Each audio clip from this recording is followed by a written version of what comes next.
Okay, hi, my name is Tom, and I am here with Magdi in Santa Barbara right now. He has been so kind to meet me after a retreat that he has done over here.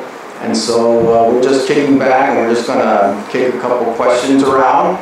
And since I have just been to a class that dealt with the inner child, I was thinking that maybe I can go over that whole process with Magdi and see what we come up with. So basically, what my first question would be when we're looking at the truth of ourselves, the oneness of our nature, and a tool or a process like inner child work comes up. What exactly are the dynamics, and what is actually happening here when we identify parts of ourselves as a child, as an adult, and how does that dynamic help us to integrate everything of who we are, to have that feeling of oneness? Well, first, hi Tom. It's really lovely to be with you. This was a beautiful retreat here. Very lovely people that I've been with, and privileged to be invited.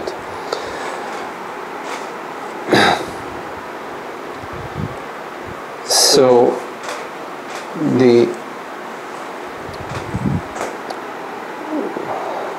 whenever in terms of our relationship with wholeness, I sometimes use the term consciousness or awareness or beingness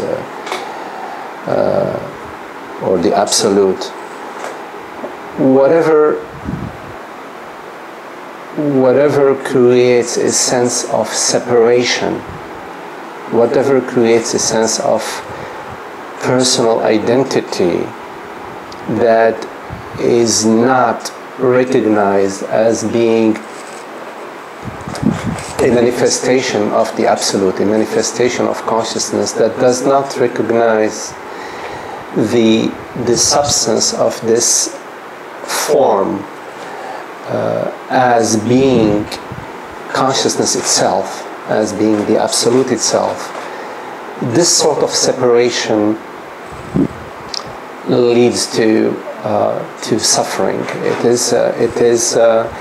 There is a tear, as if you're tearing apart from the whole. Whenever there is this sort of separation from wholeness, there is this sense of lack, this sense of incompleteness, and this desire to return to the source. So in terms of how in the waking dream we experience the events that occur in our life, invariably we all inherit some form of identity, some form of inner child that has a variety of aspects to it, various facets to it, of varying degrees of complexity depending on the specific circumstances that we encountered in our upbringing, the relationships that we've experienced, of course the primary relationship with our parents, our witnessing of the relationship of our parents between each other, and our teachers and mentors and friends, family, other family members, and so on, and specific situations that occur to us that might have some traumatic aspect to them. Not necessarily, major trauma. It could be as smaller trauma as maybe a buddy that we're playing with, pulling the toy that we're playing with, out of our hands, and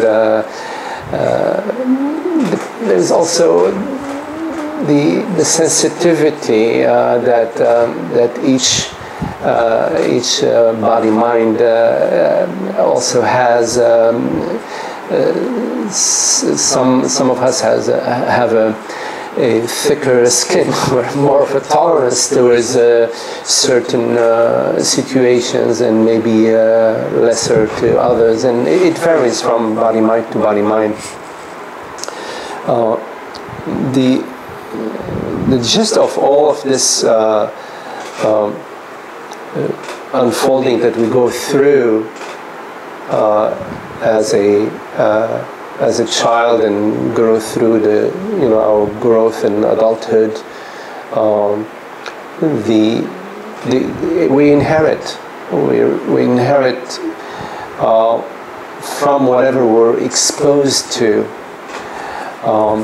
a sense of separateness, a sense of me, a sense of self. Within that sense of self, there is tremendous complexity. And the entire heritage of inheritance of the sense of me, the sense of separate self, is permeated with a sense of lack and an angst, a malaise, a sense of incompleteness that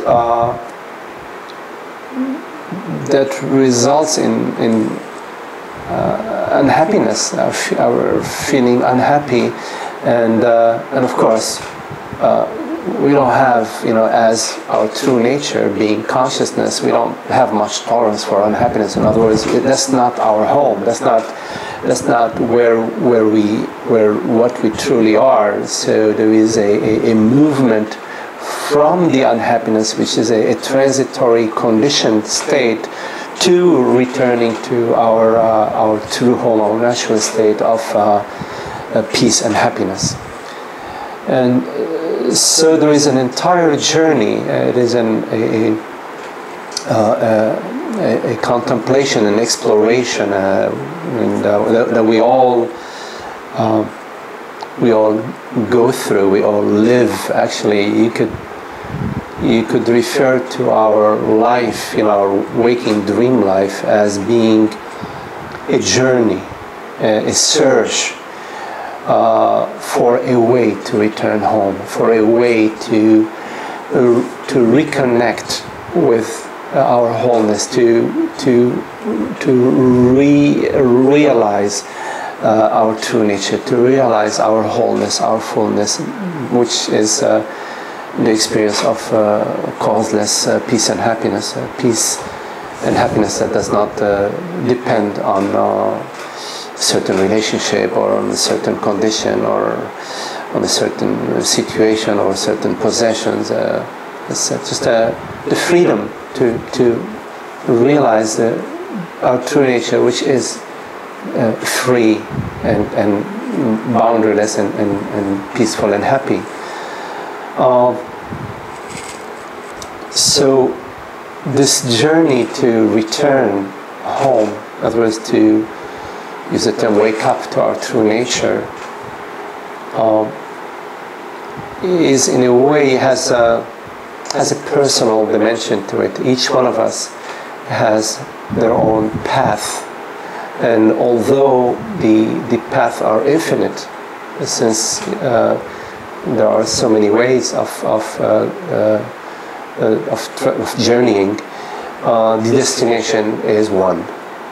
It is only one destination, which is the realization of our wholeness and our divine nature, the Godhead, realizing our true, pristine nature.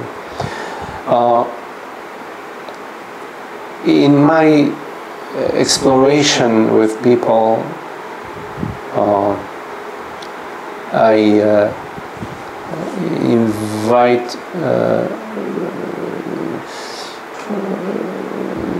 whoever comes to me to explore whichever way speaks to them.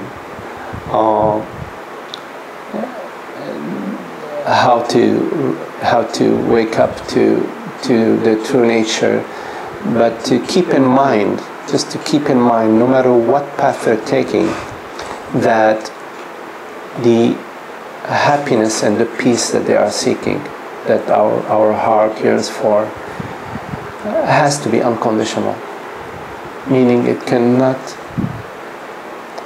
be attached to a certain experience, to a certain teacher, to a certain teaching, to a certain state. It has to take you to the freedom, to the unconditional peace and happiness of your true nature. Now,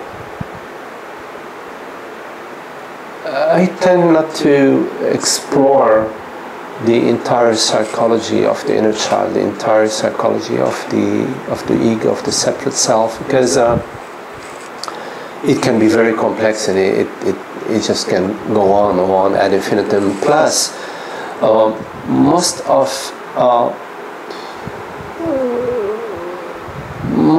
the memories that we have are interpretations. They're like mental images, and when you come to a certain image, it sort of shifts. It has a way of morphing.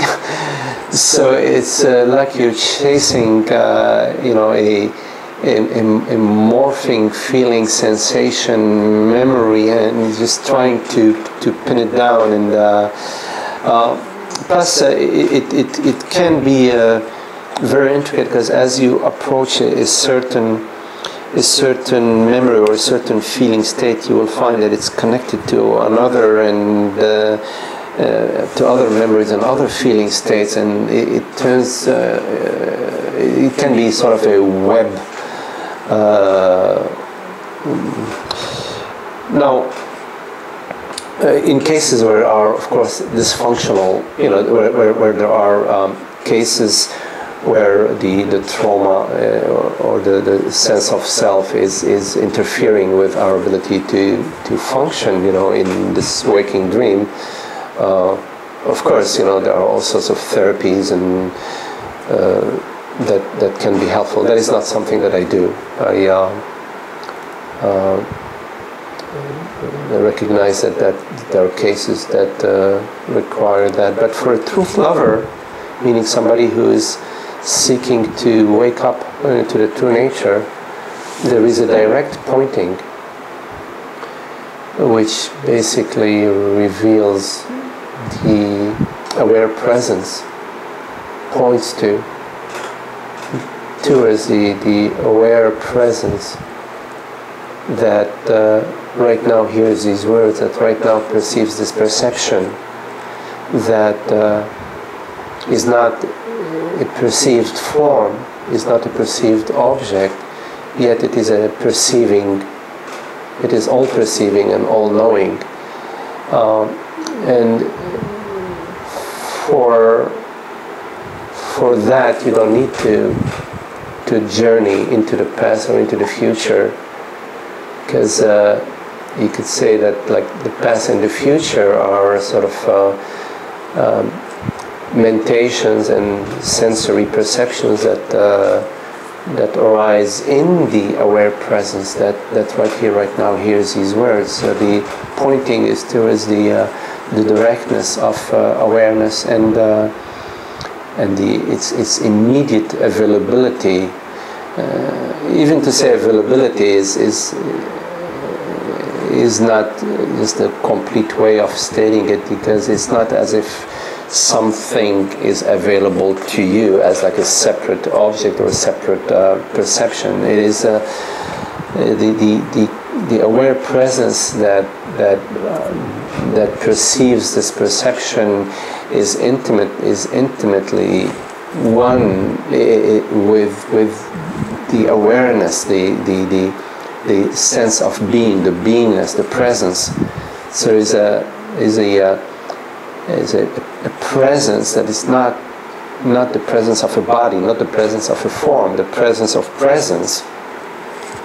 And that very presence is aware. It's an aware presence that is available to itself when there is an interest in rather than looking through our conditioned framework of object and subject and object, to be looking beyond that, past that framework, not via the mind, but directly via consciousness. So it almost seems like if we're going just right directly to the recognition of the pure sense, it almost seems to me that what we're doing, anything that other than that we're recognizing, we're just recognizing it as something that needs to be let go or dismissed or seen for the unreal, unreality for what it is. And live in that direct sense of beingness without being influenced one way or the other of anything that's unlike the pure presence. Right. Yeah, it's important to come to clarity about what is real and what is seemingly so.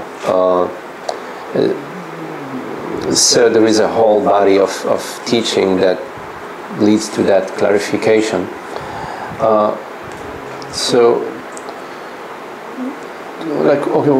like to use the example of the night dream.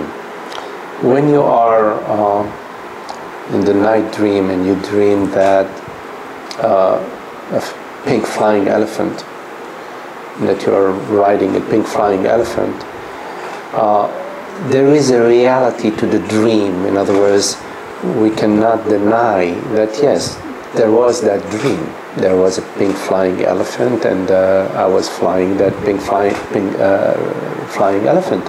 So there is a reality to the dream, but there is no reality to the pink flying elephant, because when you wake up, there is, of course, the fact that you dreamt, the fact of dreaming, and some maybe memory of the dream or not. But there is no pink flying elephant around, and you're not flying it. You're there, in your bed. Time to get up.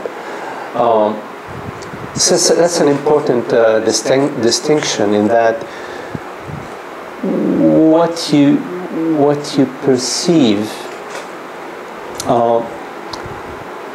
we could use that analogy of the night dream to use it in the waking dream. That in the waking dream, there are perceptions and sensations and thoughts and feelings and emotions that arise. They're perceptions. In other words, it could be that there, just in comparing them to the night dream, that there are events like the pink flying elephant type of event that appear to the dreamer, and that the dreamer is real. In other words, you, when you are dreaming that night dream, you are real, and the fact that you are creating these pink flying elephants, that also is real. That creation, the creative aspect is real. But there isn't a reality to the pink flying elephant, but the seeming reality of the pink flying elephant was borrowed from you, the real dreamer. So sort of in the same way, in the waking dream, the reality of the perceptions of the world, of the body, of the mind, is a borrowed reality from consciousness that is the substratum, the substance of the experience of the world body mind experience. So, having said all that, the key thing, in in the teachings and in the awakening to your true nature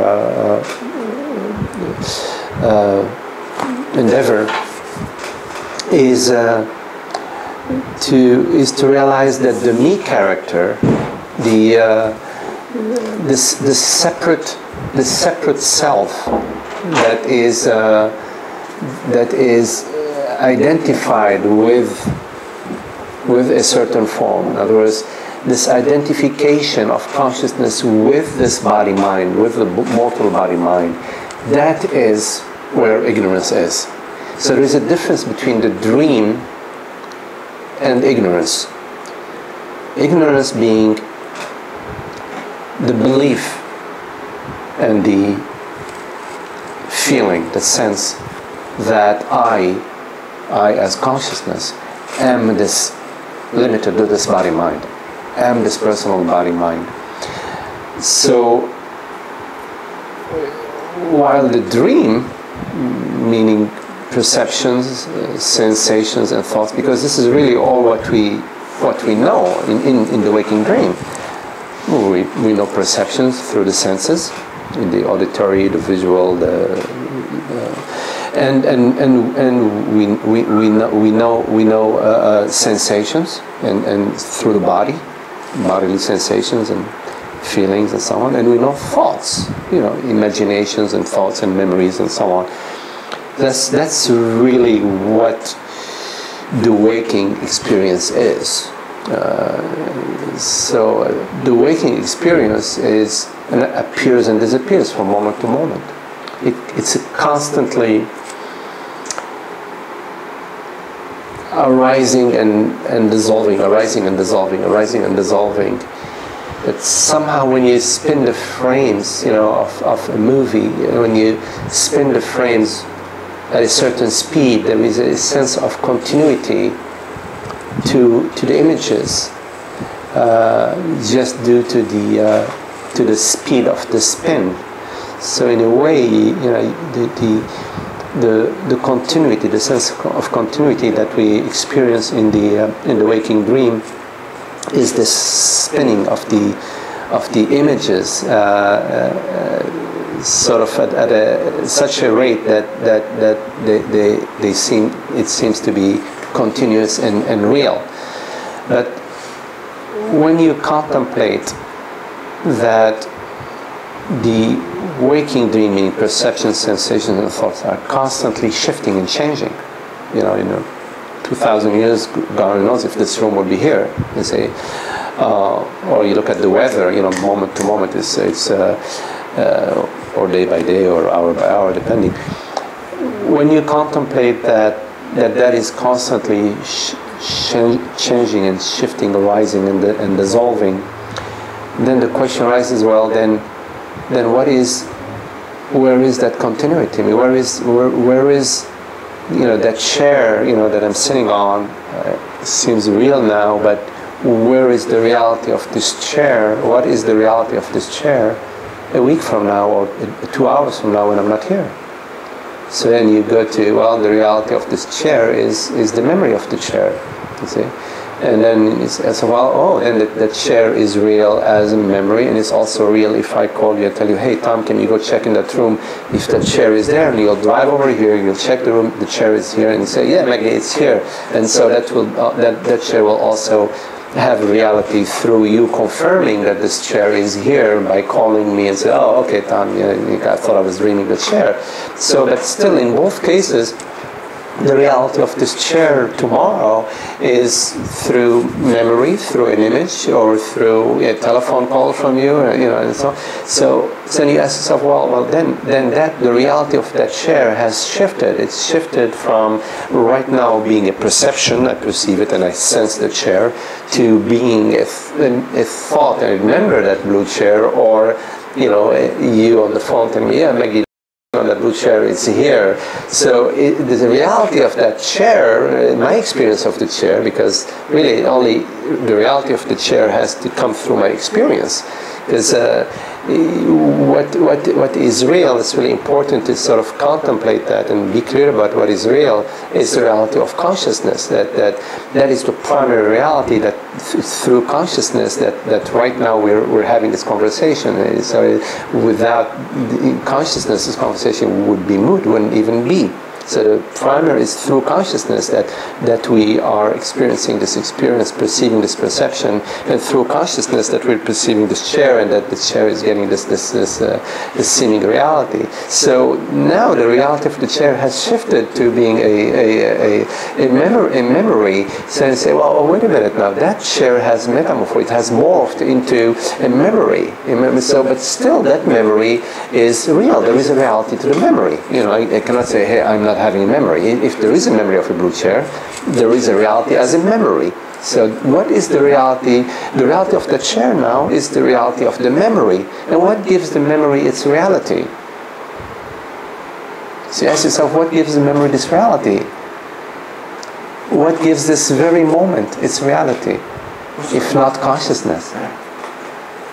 If not just the awareness, you know, the aware presence is not a thing.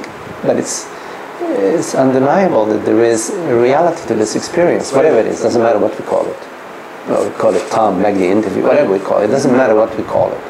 But that's what gives everything, whatever we define it, whatever reality that we give it, it's the consciousness that we're perceiving it with, as if the blue chair, like you were saying, would be like yesterday. Let's say we were defining that blue chair yesterday and we don't have it in our company.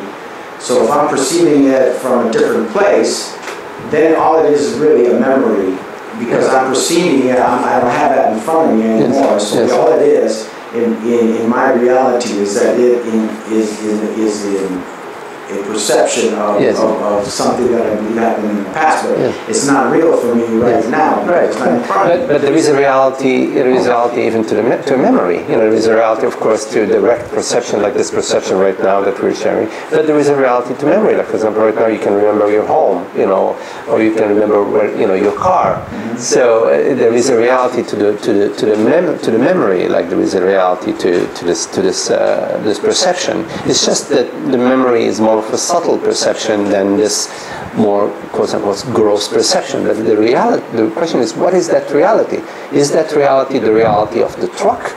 Is there your vehicle, or is the reality the reality of this image? So what is that reality? And you will find that the reality is not the reality of what appears, but is the reality of the consciousness that takes on the form of this appearance, that takes on the form of this current perception, because right now there's a perception. Mm-hmm. There's it's how I'm perceiving and interpreting this perception is what gives it that reality for me. Yes, but you as consciousness, you see, so you as consciousness, you know, perceive this perception and sort of translate it or download it as a Tom experience. Mm-hmm. You see, because it's not Tom who downloads, because Tom can't even make his heart beat. You can't even make your nails grow. Right. Tom is sort of is an instrument through which consciousness that perceives, you know, that creates and perceives, downloads it through the instrument. Yes.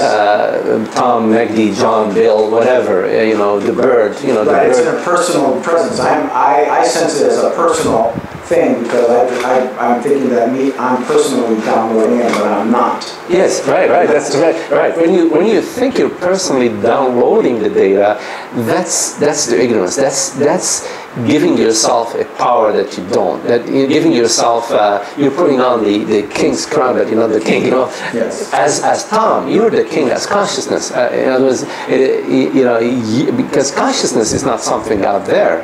You know, consciousness is what our true nature is. That uses Tom as an instrument that uses all instruments. He uses the trees as an instrument to download a certain system of rain and earth and dirt and whatever that create a certain feeding system through the trunk and the fibers of the tree and feed the leaves and the fruit and the bees come to it and so on. So that's also, it's a download, but that's not downloaded by the tree. The tree doesn't download. It's the mechanism. It's all downloaded, through consciousness, right through the acorn seed to the oak tree, and that entire. The tree is an individualization of an aspect of consciousness. Yes, yes. Just like we are. We're just an expression of the whole, expressing as this individual, an individualization. That's like of consciousness. And you're appearing as consciousness as Magdi. Yeah. I'm appearing as consciousness as Tom. Yeah. I as consciousness appear as all appearances. Yes. So I as consciousness appear as all appearances, and there is no individual doer, no separate doer, but consciousness. Because if there were other doers in consciousness, then there would be other realities in consciousness. And if you have multiple realities, meaning independent reality, independent reality to Tom, independent reality to Magdi, independent reality to John, and so on. Excuse me. Then you would have a situation where you have multiple realities, and then the question arises: well, if there are multiple separate realities, what would know them? What would they communicate with? That's the next question. It's beautiful. How would they communicate? So, but first, what would know them? Like, for example, if you look at my right hand and this tree here, you say, well, there is a hand and there is a plant. Now, there is something that perceives the hand and the plant and says, yeah, there is a plant, and there is so there is a certain knowingness, a certain awareness, a certain intelligence that knows those two separate, seemingly separate, realities. Using the term that the hand has an independent reality and the plant has an independent reality. So there is a higher reality, sort of, a mega reality that knows these two realities. Otherwise, who or what would be saying, wait a minute, I believe there are two realities. Whatever it is that says there are two realities is that mega reality. So we're back to that one reality, which is, really very simple reasoning. And as you said, the other question you could ask yourself is, well, if there are two independent realities, how would they communicate? There has to be some way in which they communicate. There has to be some other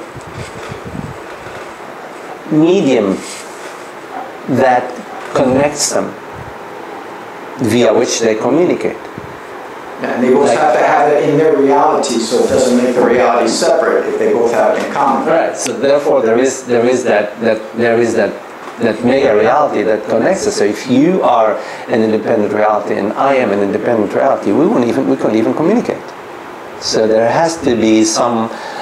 These are just sort of reasoning techniques that serve to deconstruct. To poke holes at the belief system that maintains the sense of separation, maintains the sense of separateness. It almost seems like we are, as you were saying, we were an instrument of consciousness. It's almost like we have the opportunity to witness consciousness as us. Yes. As it flows through us, and and moves our hands and hears for us and all that. It's beautiful. So yeah, we are witnesses to that consciousness living through and as right. us. It's beautiful. We're witnessing consciousness's dream and consciousness sense of play. We as consciousness, in other words, because our very substance is consciousness. Our very, it's as if like water creates ice, but the ice is made out of water, or water creates steam. The steam, that creation of steam, and whichever way it moves, is made out of water. So we, meaning this body-mind form, its substance is consciousness, and there is a witnessing quality, which is the witnessing of consciousness, that through this instrument sort of perceives a world, perceives a town, perceives a camera, perceives a plant, perceives trees, and celebrates that. There is a celebration in the creation and the perception. I would imagine it would be the same thing for a tree. A tree would be witnessing itself as that consciousness in the way it lives and manifests. Well, maybe the same thing as a dog or a cat. There are in the creation there are sentient and non-sentient creations. So there are like sentient forms like the animal, and of course definitely the human realm, where the instrument is quite complex. It has that complexity, that through that there is a certain ability, or it's still the play of consciousness. A certain consciousness creates that complexity as if to amuse itself, and it creates it with a varying degrees of complexity. In the vegetal realm, trees, plants do not have the sentience. They or let's say that their degree of sentience is simple, less elaborate, less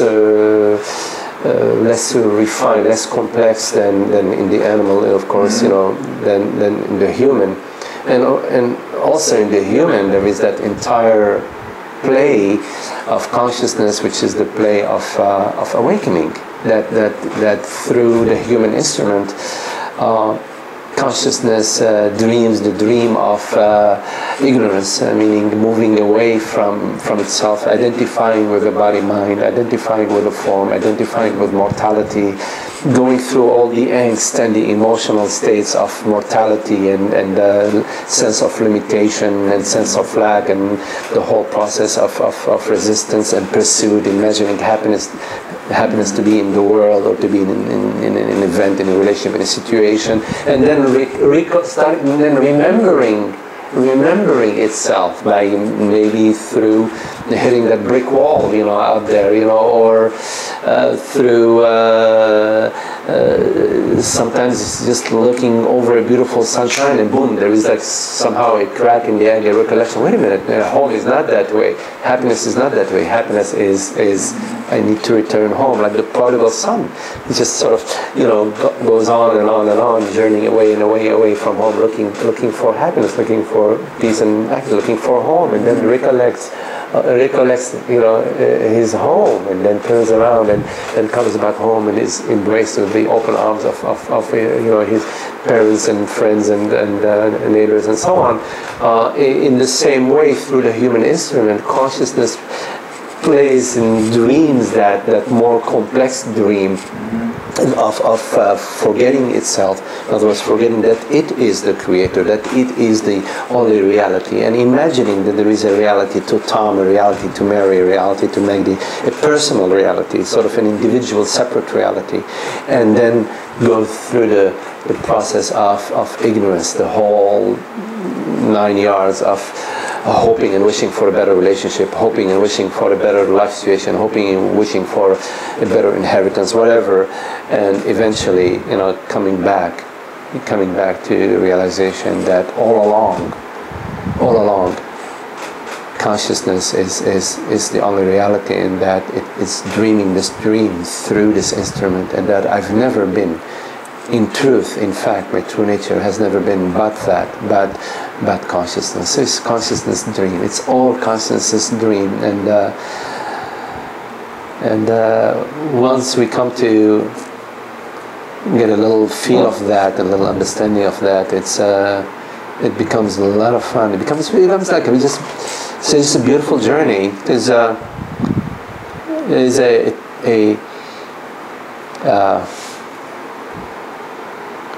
it's not cut and dry, you know. There's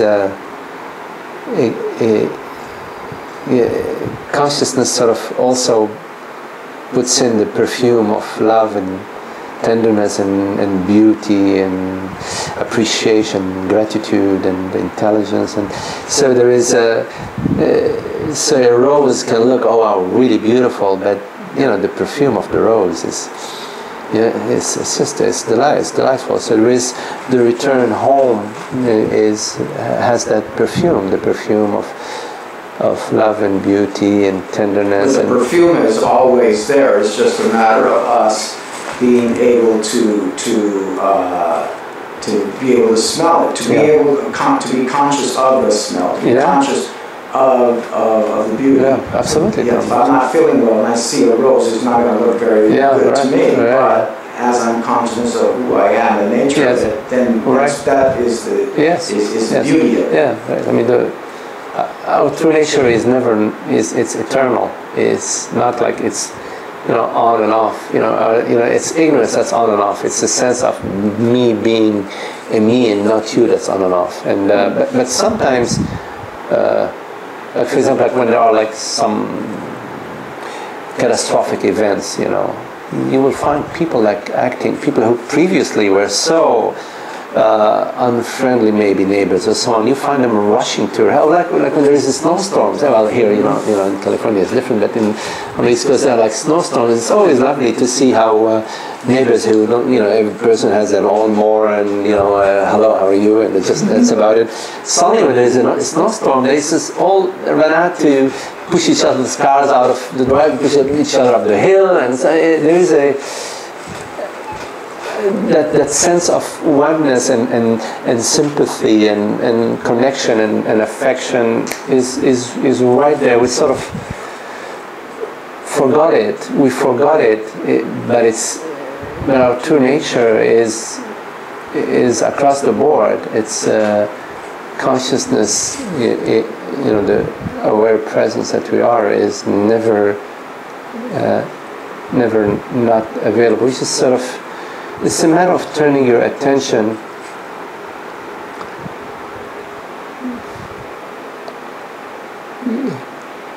just away from the unhappiness, you know, away from pursuing happiness in things, in situations and in forms. As you're pursuing happiness in a form, you're limiting the happiness to a certain condition, and as long as there is the identification, meaning the belief that I am this personal body-mind, that I as consciousness am limited to a certain form, there will continue to be the seeking and the avoidance. And as soon as we quiet down, like for example in deep sleep, you know, all our concerns about, you know, during the day we're concerned about this and oh, his and her and me and why did I, and all of that, the self-pity, the regrets, the envy, the worry, the concern about time, you know, that's a big one too, you know, like being, you know, in the grip of time. It's this mortality, really, all these thoughts that are occurring during the waking dream. Then in the night dream, it's more etheric, you know. In night dream, it's not as concrete as in the waking dream, but still there is the me character, the angst of, especially like sometimes, you know, we feel like we're dying in the dream. It's very, very, very scary. The me is in there. But in deep sleep, it's really interesting because all of that is sort of on pause. It's not what's happening, and then there's, you know, consciousness in its cleaner out of the three states: the waking state, the night dream state, and the deep sleep state. It's the cleaner state out of those three states, where the mind is much lesser present, and there is, you know, the peace that's essential if you go without deep sleep. If somehow I think there has been, I read about them, but I don't remember the details of you know, experiments where that confirmed that we could not live as an organism, as a body mind, if we're deprived from deep sleep.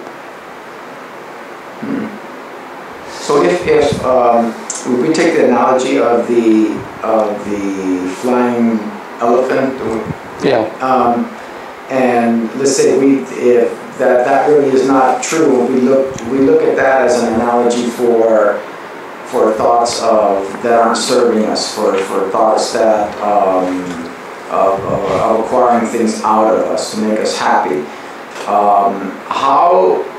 How do we get rid of that elephant if it keeps appearing in our dreams, and we mistake that for things that we need to do, or things we need to be, or things we need to get? And if we use that sleep as an analogy, how do we stop dreaming about this elephant? Because we are in this dream, and these needs keep coming up. And this elephant keeps coming up in our sleep. How do we stop dreaming about the elephant? Well, I think dreaming about a pink flying elephant can be a lot of fun. So I wouldn't be so concerned about that. My concern is more about the tiger that's chasing me. How do I stop dreaming about the tiger? Yeah, you know, most of the work, Tom, about you know, the exploration of our true nature, exploration of the mind and world, body, mind, and what is this reality, what is real, what is illusion, and so on, it goes on in the waking state. So the waking state, meaning this state, is the playground, you know, that consciousness has provided us. Is sort of has provided itself, you know, because it's all consciousness creation. It's provided this playground, the waking state, where we can conduct experiments. So where we can explore, where we can do our contemplations and push the envelope, see what happens. You know. Excuse me. But just to come back to the lion and tiger chasing me in the dream. You know, a lion can appear in my dream, you know, and could be a very beautiful lion, and I caress the lion and play with the lion, you know.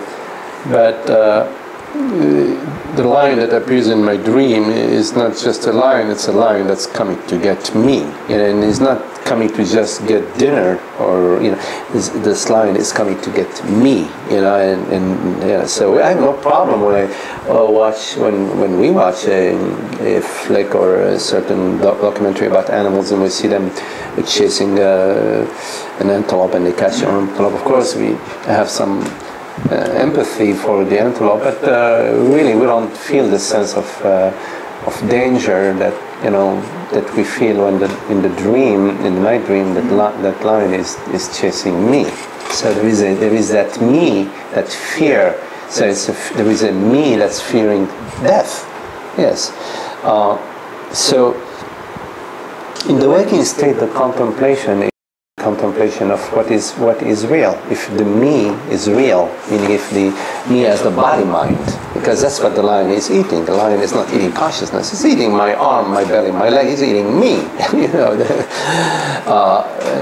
he's not eating consciousness. He's not eating presence. He's not eating awareness. He's having dinner, and I'm his dinner. This body mind is his dinner. that's so we're not talking about pink flying elephants. No. In the waking state, then the exploration is what is real, what is the reality, is the me as a body mind, what is real, and what is it that's real. So that is the core question. If in our exploration we realize that, oh yeah, the body mind is real. I am this body mind. The body mind is real, and that's what I am. Then we're cooked, because even if a lion doesn't chase us, Mother Nature in another, I don't know, 20, 30, 40 years, 50 years, 60 years is going to be do the job on that body mind, and therefore on me, because if I am the body mind, then I'm history, right? So if you know for sure that you are the body mind, for sure that I am the body mind, and that this body mind is going to die, then why the fear? If you know it for sure, you wouldn't fear it, because it becomes like a sort of a fact. This body mind dies, and I am this body mind, and I'm going to die.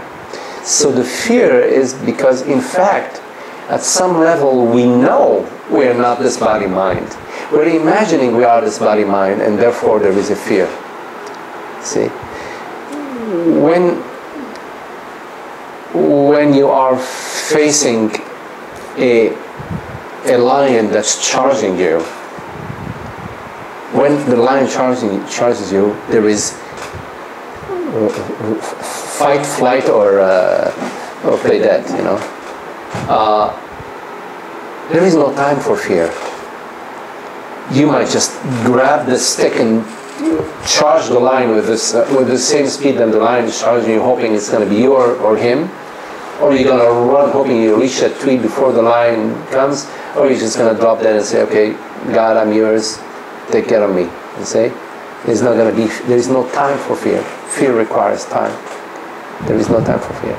So when you're, I don't know if you've ever been I've been in a couple of situations like on a highway. I remember this one time, like I'm driving on this highway really high speed, it's really packed, it was in Long Island, and this one car that's like maybe 2 or 3 cars ahead of me lost control and just blocked they just, I don't know what happened, they just sort of blocked the roads, and I'm coming at, it's sort of inevitable, and I just don't know how I made a move where if there was 1 millimeter of room, I just went right through that 1 millimeter, safe and sound. After that, I was trembling.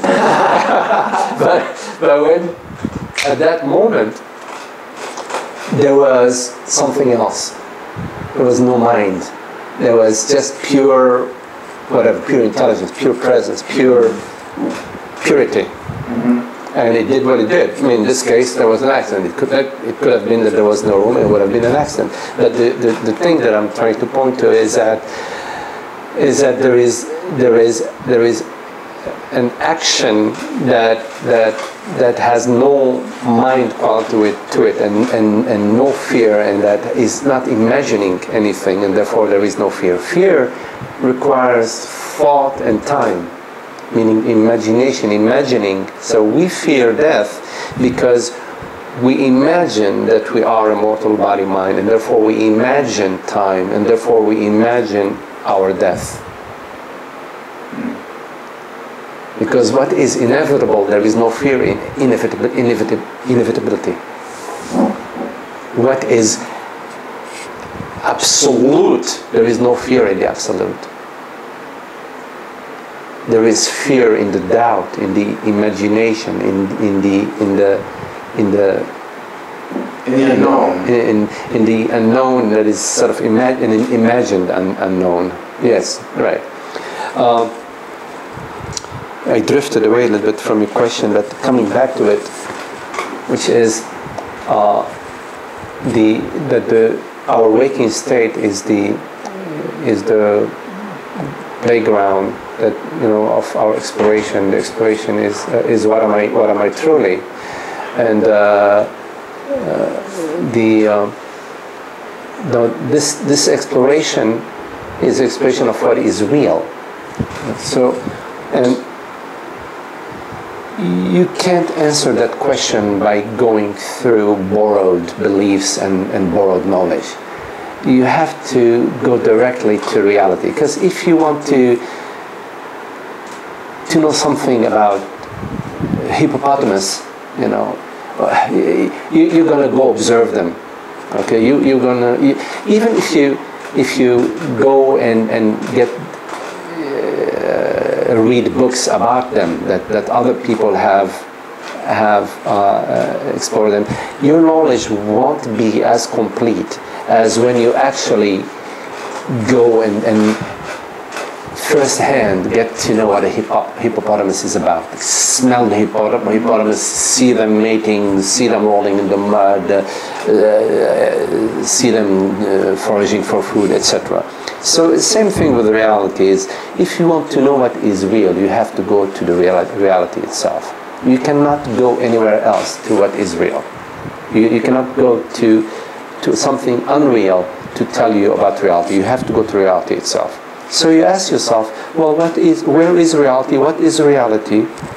So that I can go to it for reality to tell me what is real. So where do you go? You're right here, right now. Right here, right now, this very moment, you ask that question. Well, what is real in this moment? Is this perception? There is a perception. Okay? There is a perception. There is a fan, a feeling, there is a sensation of cool air on the sensation of the chair, my feet on the ground. There is some thought, whatever thought there might be. So you say, oh, it's interesting, there is all this stuff. Is that what is real? I'm just asking myself, is that what is real? Say, wait a minute. The thought, I just had a thought a minute ago about, for just creating a thought, it'd be lovely to go to New York City. Right? Is that thought real? Well, that thought is gone right now, because I'm just thinking, oh, it's really a beautiful day today. So what is real makes sense to me, that what is real across the board. It's not like, okay, I find it now, I come back 2 seconds later, oh, it's not there, something else is there. So therefore, that thought was real for a sliver, for just, because it had a reality. I'd apply the same inquiry to the perception. There is this perception, and an hour from now, this perception won't be here. Or actually, to be more precise, every moment this perception is changing, because right now I'm looking here, now it's this perception, now it's this perception, now it's that perception. So where did that perception go? It's not there. So applying the same process of inquiry about is the reality in the thought, or the sensation or the perception, you will find that, okay, no, they just keep on shifting. But there is one thing that does not seem to shift. It's not a thing, but it's that awareness, the screen upon which the images are appearing. The awareness is always now, no matter what. Yes. Awareness is always now. No, but not a now that is zero time, and now that is no time. There's a difference between a now that is zero time, which is a concept of time collapsing to zero, and the now, the actual now of no time, where time arises in the now. Like in nowness, there could be, for example, 3:30, 4 o'clock, and at 3:30 we need to do this, at 5 o'clock we need to do that, etc. So the concept of time and the experience of time, a lot of people experience time as a contraction in their body. anxiety, time anxiety. I don't know if you heard about it, but it's you probably don't suffer from that. But we all don't pick it up. But so even the sensation of time arises in the eternity of awareness. So awareness, because appearances have a time element to them. Like a thought maybe lasted 3 minutes or 3 seconds or flash or whatever. It had a beginning and end. I am in New York City, or I'd love to be in New York City is a thought, and then there's another thought of that, it's a beautiful day today. They have a certain discrete dimension to them. But the aware presence, the screen, that's not in that realm at all of measurement or of, it doesn't have a size, shape, direction, starting point, ending point. So when you do that contemplation, that's you do this inquiry during your waking state, realize that, wait a minute, there is one unchanging thing, not a thing, there's one unchanging quality, which is consciousness. And so that is the reality, but this camera seems real and you seem real. That is through consciousness that I perceive you. Without consciousness or awareness or presence, I wouldn't perceive this perception. So it is consciousness that downloads this perception and makes this perception. This perception is its very substance, its very makeup is consciousness, and that consciousness doesn't have a border. It's not limited. It is universal, borderless, edgeless, eternal consciousness. Not limited in space or time. It's not limited in any form, in any dimension. There are no dimensions to speak of consciousness. Do you want a break right now? Because Okay.